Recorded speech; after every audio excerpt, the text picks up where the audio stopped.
Good movie. I love seeing that Technicolor sequence. And I'm here with the man who chose that film for us to see, Dr. Eric Goldman, my co-host for our series about the way Jews have been portrayed on film. Now, let's talk a little about Boris Karloff's character. You know, I think that Zanuck and his writer, Nunnally Johnson, were concerned that the audience might not truly understand that anti-Semitism was in place and may look at these Jewish characters and feel very negatively towards them. So just to make sure, Nunnally Johnson adds a character, a fictional character, Count Ledrance, so powerfully played by Boris Karloff here.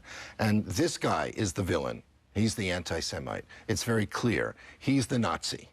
And they went out of their way to make sure that everyone who watched this film would see it as an attack against Nazism. Mm-hmm. So let me ask you something. Right around this time is when the teeth were put into the motion picture production code.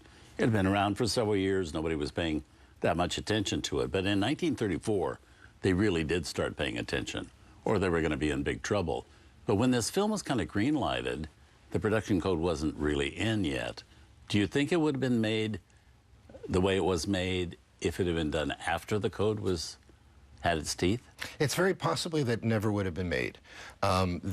The Motion Picture Association, the Will Hayes office, was involved. And actually the Anti-Defamation League, which was an organization trying to stop portrayals of Jews that were perceived to be negative, put a lot of pressure on Will Hayes to get the film production stopped. Now, Will Hayes looked at it, looked at the script, and said, it's okay. But only later, a few months later, he really stopped productions that he saw were against a particular country or an ethnic group. So it's very possible, had this been made 6 months later, it never would have been made. Right. Well, so interesting, really, and I love that choice. Thank you. That you brought that to us. Yeah, it's not seen very often. Not seen very often, and it's a forgotten film. Yeah. And, I think it's a very important film. Yeah. So let's move on. Up next, Eric and I are going to be back to introduce our next film. This one, a powerful look at bigotry in the 1940s. It stars Gregory Peck, Dorothy McGuire, and John Garfield, and was directed by Elia Kazan.